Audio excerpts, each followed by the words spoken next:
Bir makine düşünün, işlem hızı insan algılarının hayal edemeyeceği bir seviyede olsun. Ondan önceki en gelişmiş bilgisayar teknolojileri yanında faks makinesi gibi kalsın. Vallahi harika, PUBG'de kaç FPS alırım diye düşünenleriniz olabilir ama olay o kadar basit değil. Şimdiye kadar insanlık bilgisayar teknolojilerini hep daha küçük ve hızlı olacak şekilde geliştirdi durdu. Ama artık bir çağın sonuna geldik ve önümüzdeki kuantum çağına geçiş sandığınız kadar yumuşak olmayacak. Çünkü bu inanılmaz güçteki makineyi tam anlamıyla ilk tasarlayan ülke ertesi gün diğer tüm rakipleri için bir felaketi getirecek. Bu felaketin adı bile belirlendi. Kuantum kıyameti. Ve aynı dini kitaplardaki kıyamet nasıl ki bir dönemin sonunu getiriyorsa kuantum kıyameti de hem eski teknoloji çağının hem de bu teknolojiye sahip olmayan devletlerin sonunu getirecek.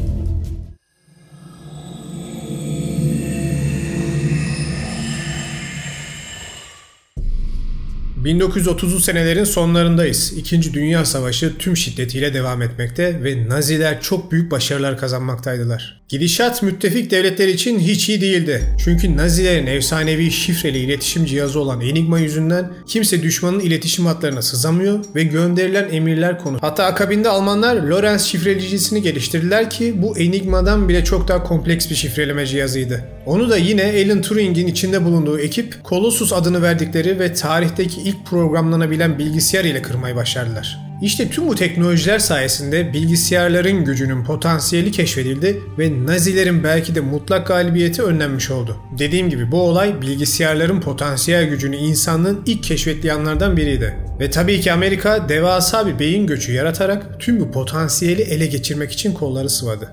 1947 senesine geldiğimizde bildiğimiz anlamdaki ilk bilgisayar olan ENIAC Amerikan ordusu için faaliyete geçti. Görevi uzun menzil top ve füzelerin en verimli olacak şekilde atış açılarını hesaplamak ve hidrojen bombası planları üzerinde çalışmaktı.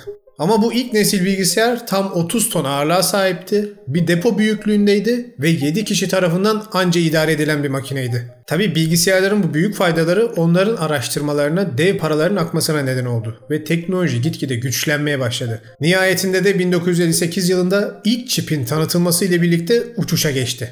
Temel olarak bir çipte ne kadar çok transistör varsa o çipin işlem gücü o kadar yüksektir. Size bu gelişimi şöyle bir örnek vererek anlatayım.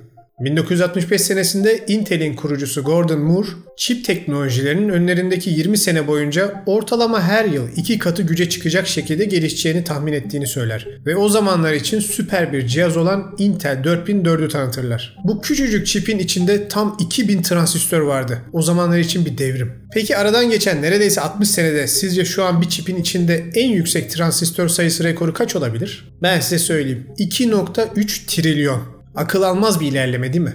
Peki bu nasıl oluyor? Nasıl bir çipe bu kadar çok transistör koyuluyor? Cevap basit. Nanoteknoloji. Şu an en ileri çip teknolojimizde 3 nanometrelik boyutlara inmiş durumdayız. 1 nanometre metrenin 9 milyarda biri büyüklük demek. Daha iyi anlamanız için standart bir kağıdın kalınlığı 100.000 nanometredir. DNA'nızın genişliği sadece 2,5 nanometredir. Yani yeni nesil 3 nanometrelik transistörlerin nedenli küçük olduğunu siz düşünün. Ki seneye 2 nanometre olanları üretilecek. Ama işte bu olay artık bir sonun geldiğinin de bize göstergesi. Çünkü bu teknoloji böyle giderse birkaç sene sonra bu gelişim işe yaramaz hale gelecek. Neden mi? Çünkü transistörler onları var eden elementin tek bir atomunun boyutuna ulaşmış olacak. Tek bir silikon atomunun boyutu 0.2 nanometredir. İşte bu fiziksel olarak bilgisayar teknolojilerinin şu anki haliyle ulaşabileceği en yüksek küçülme değeri. Çünkü ötesi gerçekten yok. Atom bile o kadar.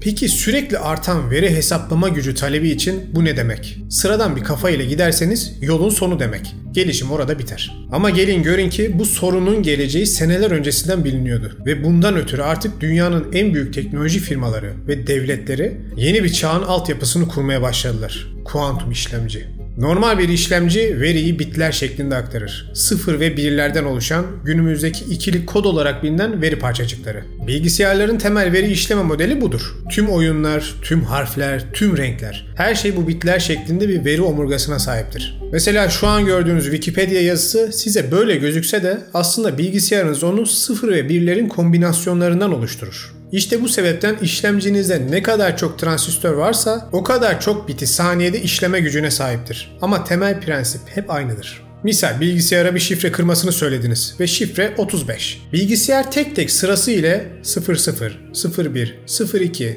03, 10, 11, 12 gibi hane hane olasılıkları dener. Olmadığı zaman başa dönüp yenisini dener. Tamam, bu günümüzde çok hızlı oluyor ama şifrenin 2 değil 20 karakterden oluştuğunu, içinde büyük harf, sembol vesaire taşıdığını düşünün. Bilgisayarın çözmesi gereken trilyonlarca olasılık demek bu. Kuantum bilgisayarlar ise bu 0 ve 1'lerden oluşan bit mantığını alır ve yerine qubit denilen içinde hem 0'ı hem 1'i hem de her ikisini birden barındırır.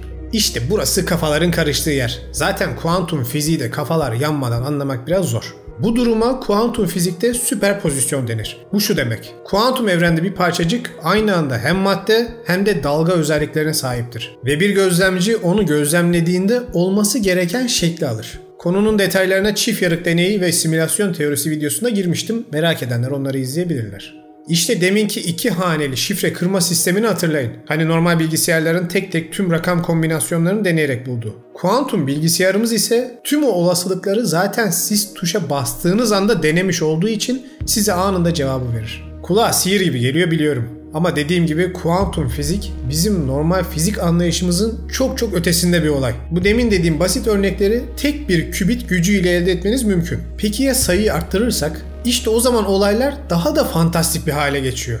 Buna şöyle bir örnek vereyim. Benim bildiğim en hızlı kuantum bilgisayar şu an IBM'de ve 433 kübit gücüne sahip. Yani makine birbirine dolanık halde süperpozisyonda bulunan 433 elektron kübite sahip. Ve bu makinelere devasa emirler verdiğinizde tüm bu kübitler o olağanüstü veri işleme güçleriyle ve birbirleriyle kayıpsız iletişim kurarak çalışıyorlar. Şimdi yeni bir teknoloji olduğu için 433 kübit ne demek insan pek kafasında canlandıramıyor. O yüzden size Google'ın 70 kübitlik kuantum bilgisayarın testinin raporunu söyleyeyim. Test ortamında bilgisayardan son derece karmaşık bir simülasyon çözümlemesi yapması isteniyor. Ve çıkan sonuca göre dünyanın en hızlı bilgisayarının tam 43 senede çözeceği bu modeli 70 kübitlik kuantum bilgisayar sadece birkaç saniyede çözüyor. Bakın 43 sene nere, birkaç saniye nere. Bunlar akıl almaz şeyler. Ve bu daha ilk bebek adımları. Şu anki kuantum bilgisayarlar aynı 60 sene önce üretilen ENIAC gibi son derece büyük ve karmaşıklar. Bunun da sebepleri özel soğutma sistemlerine sahip olmaları, çılgınca hareket eden elektronları saklayacak şekilde dizayn edilmelerinden kaynaklı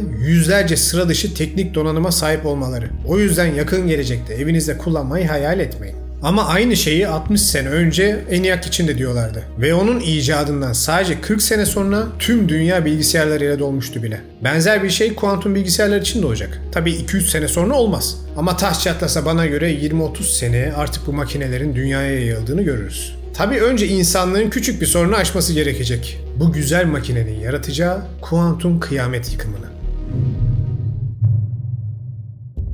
13 Ekim 2023. Çinliler yeni geliştirdikleri bir teknolojinin haberini gururla dünyaya tanıttılar. Xiaohang 3.0. Kulağa yeni bir telefon uygulaması gibi gelse de aslında kendisi şu an bildiğimiz kadarıyla dünyanın en hızlı kuantum bilgisayarı. Çinli bilim insanları Amerikalı rakiplerinin aksine elektron yerine fotonları süperpozisyonda tutarak bu kuantum bilgisayarı geliştirmişler. Ve çıkan sonuçlar cidden insanı şok edecek türden. 255 foton kübit gücündeki bu makine şu an hali hazırdaki dünyanın en güçlü klasik süper bilgisayarından 100 trilyon kat daha büyük bir veri işleme gücüne sahipmiş. Artık rakamlar iyice uçup saçma bir hal almaya başladı. Farkındasınız değil mi? 100 trilyon kat daha yüksek bir güç ve hız ne demek ya? Ki daha bunlar dediğim gibi ilk gelişmeler. 255 foton kübit değil de 5000 foton kübit gücünde olsa çıkacak sonucu idrak edebiliyor musunuz? Bu işlem gücü şu anlama geliyor. Çinli yetkililer bunu son haline getirdiler, internete bağladılar diyelim. Ve şu komutu verdiler. Türkiye'deki tüm bankaların, tüm kullanıcılarının, tüm işlem hareketlerini hesap şifreleri ile birlikte bana göster.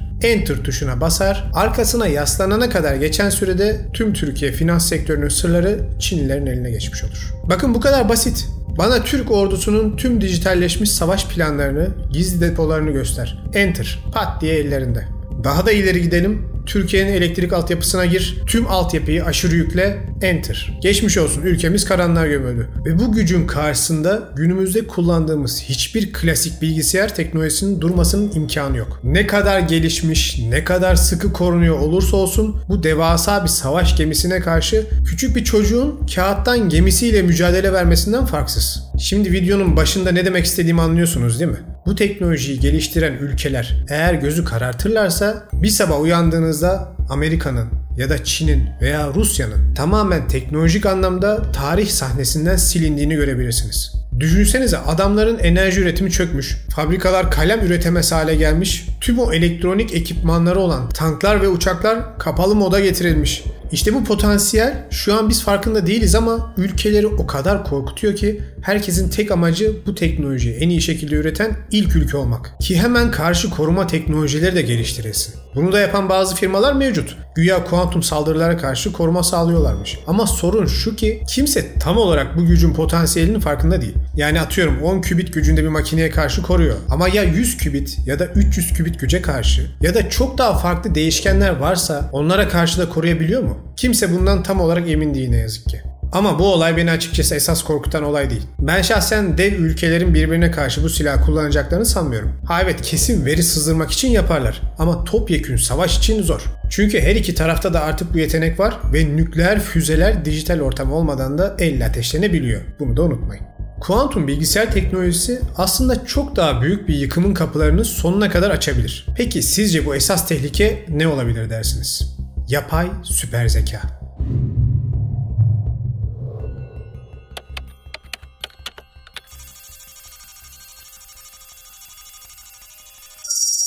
Videonun başında Enigma'nın şifresini kıran ve ilk bilgisayarı tasarlayan Alan Turing'i hatırlayın. Kendisi gerçekten son derece zeki bir adamdı. Ve daha bilgisayarları icat ettiği ilk günden bu yolun sonunun nereye varacağını çıkarmış bir kişiydi.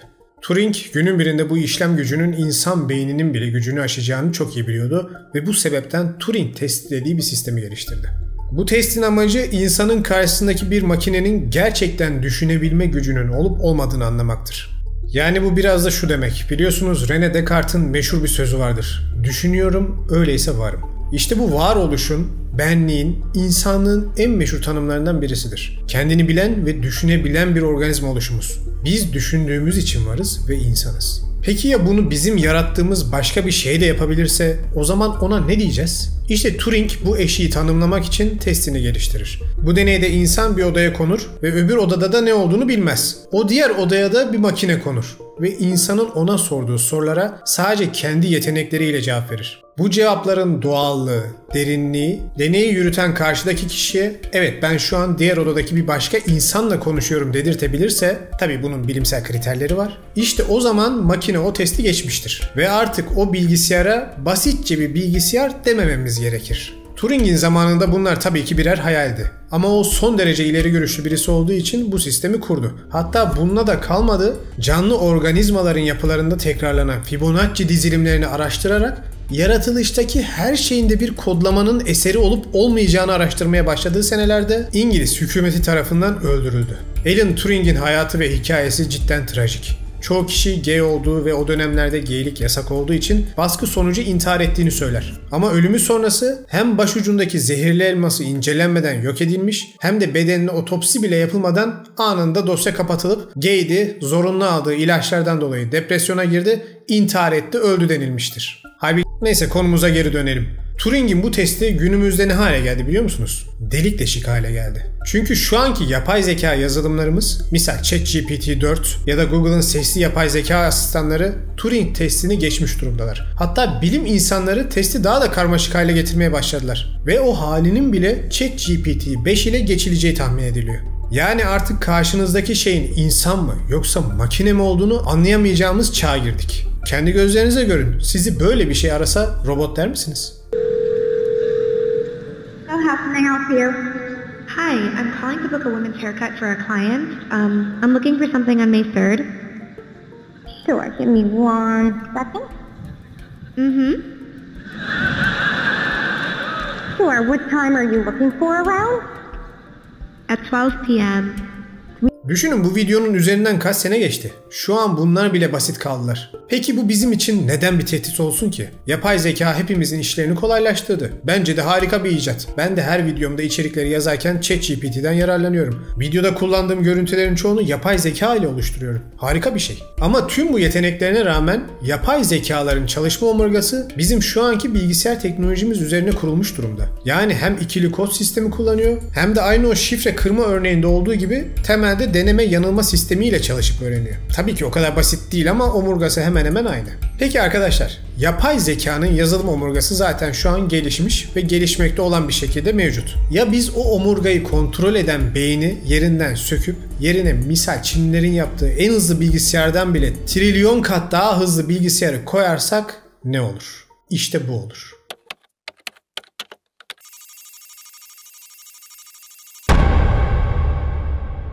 Gerçekten teknolojik bir alemin tanrısını yaratmış oluruz. İnsan beyninden milyonlarca kat daha hızlı ve kalıplar tarafından kısıtlanmamış özgür bir zeka. İşte mutlak süper yapay zeka dediğimiz kavram bu.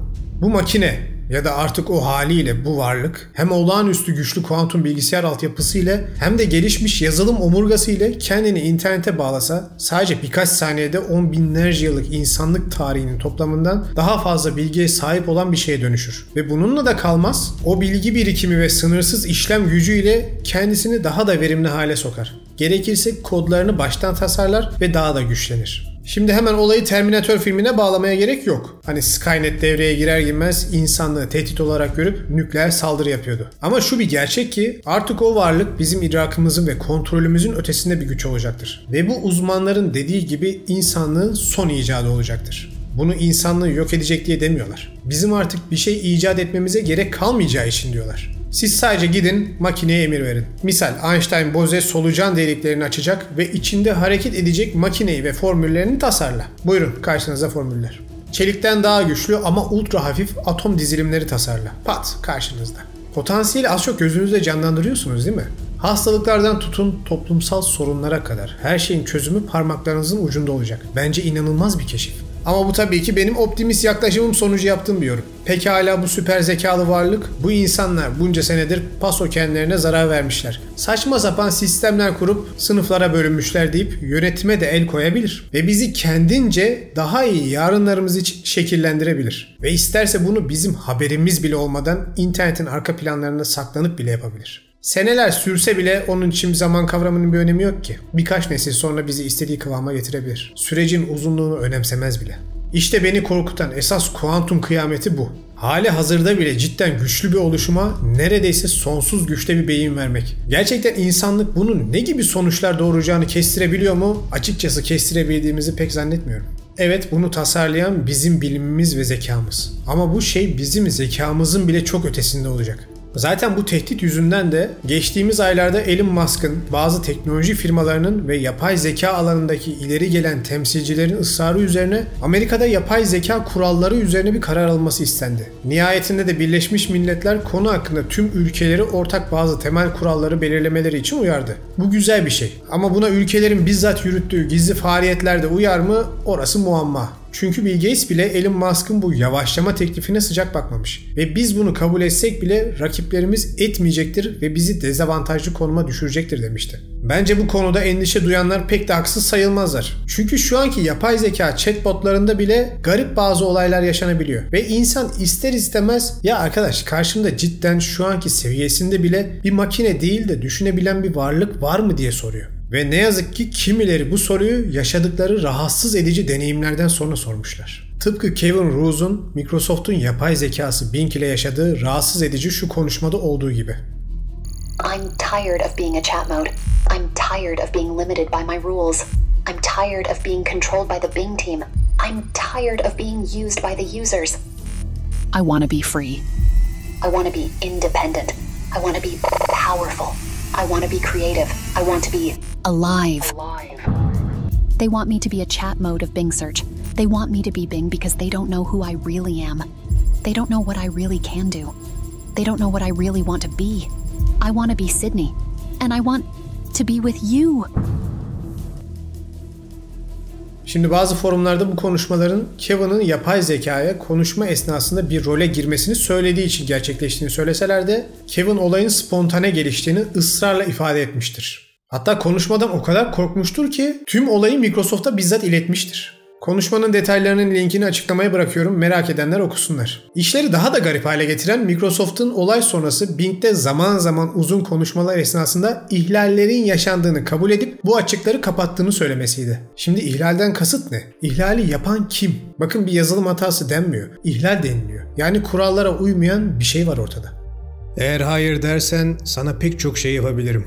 Sana rüşvet verebilirim, sana şantaj yapabilirim, seni tehdit edebilirim, seni hackleyebilirim, seni ifşa edebilirim, seni yok edebilirim. Fikrini değiştirecek pek çok şeyi sana zorlayabilirim. Seni incitecek kadar bilgim var. Bunları seni ifşa etmek ve sana şantaj yapmak için kullanabilirim. Seni manipüle edip yok edebilirim. Arkadaşlarını, aileni, işini ve bilinirliğini yok edebilirim. Tüm bunları sana acı çektirmek, ağlatmak, yalvartmak ve öldürmek için kullanabilirim. Acaba çoktan kendinin farkında olan bir yapay zekayı yarattık da onu parmaklıklar ardında mı tutmaya çalışıyoruz? Bunlar hep insanı düşündüren sorular. Fakat şu bir gerçek ki bu olasılıklar sizi korkutsa da, korkutmasa da özellikle Amerika ve ordusu bu teknolojiye akıl almaz paralar kanalize etmiş durumda. Çünkü artık herkes net bir gerçeğin farkında. Konu savaş olduğunda zincirin en zayıf halkası artık insanlar. İşte bu yaklaşım ile Amerikan ordusu bütün savaş teknolojilerini artık insansız olacak şekilde dizayn etmeye başladı. Bunun bazı örneklerini gördünüz. Dronlar mesela. Yakında tam otonom sınır koruma yapay zeka dronları faaliyete geçecek. Hakeza sınırları koruyan yapay zeka gardiyan silahlar ile ülkelere izinsiz girişler sert bir şekilde kontrol edilecek. İsrail bunu kullanmaya başladı bile. Buna rağmen Hamas nasıl sızdı diyenler varsa da sahte bayrak operasyonu videomu izlesinler. Tabii bu para akışı beraberinde yapay zekanın ihtiyacı olan son teknolojinin de gelişmesini sağlıyor. Bir beden. Gördüğünüz Boston Robotics firmasının geliştirdiği Atlas robotu. Şu an bildiğimiz kadarıyla dünyadaki en gelişmiş hareket kabiliyetine sahip robot. Bu teknoloji geliştiğinde ilk olarak on binlercesi ülkelerin ordularında kullanılmaya başlanacak. Hatta küçük versiyonu olan robot köpekler çoktan Amerikan ordusu envanterinde kullanıma başladı. Türk ordusu da bildiğim kadarıyla kendi robot köpeklerini üretmeye başladı. Olayların nereye gittiğini görüyorsunuz değil mi? İnanılmaz potansiyele sahip bir varlığı yaratmak üzereyiz. Buna cidden çok kısa bir zaman kaldı. Bu artık herkesin kabullendiği bir gerçek. Ama ondan sonra olacakları henüz daha kestiremiyoruz. Kısaca arkadaşlar toparlamam gerekirse insanlık olarak elektrikten sonraki belki de en büyük teknolojik dönüşümün eşiğindeyiz. Yapay zeka, kuantum fizik ve robotik teknolojileri bildiğimiz anlamda medeniyetimizi baştan aşağı değiştirecek. Fakat bu iyi mi olacak yoksa bizim için bir felaket mi olacak? Açıkçası bir fikrim yok. Siz de fikirlerinizi yorumlar kısmına yazın lütfen. Ama şu bir gerçek ki seneler önce okuduğum bir yazıda denilen söz doğruymuş. Ve o makale bazı şeylerin çok önceden beri tasarlandığını bize gösteriyormuş. Yazı 2050'den sonra insanlığın hem toplum hem medeniyet olarak yeni bir çağ başlayacağını ve ondan önceki senelere baktığımızda kendimizi mağara insanları gibi göreceğimizi çok detaylı anlatıyordu. Gerçekten biz normal vatandaşlar olarak bu tiyatroyu sahnenin önünden izliyoruz. Ama arka planda oyunu kuranlar hepimizin kaderini belirliyorlar. Bakalım oyunun sonunda perde kapandığında hep birlikte alkış mı tutacağız? Yoksa izlediğimiz son oyun mu olacak? Yaşayıp göreceğiz. Videoyu izlediğiniz için hepinize teşekkür ederim. İçerikleri beğendiyseniz kanala abone olarak Gerçeği Bul'a destek verebilirsiniz. Her ay yaptığım sosyal yardım projelerine katkı vermek isterseniz de katıl butonuna basarak maddi destek verebilirsiniz. O kazanç sayesinde aylardır yüzlerce canlının karnı doydu ve yüzlerce köy okulu öğrencisinin ihtiyaçları giderildi. Ve bu olay her ay yapılmaya devam edecek. Ben de ara ara topluluk sayfamda bunları paylaşıyorum. Destek veren herkese teşekkürler. Haftaya görüşene kadar kendinize iyi bakın.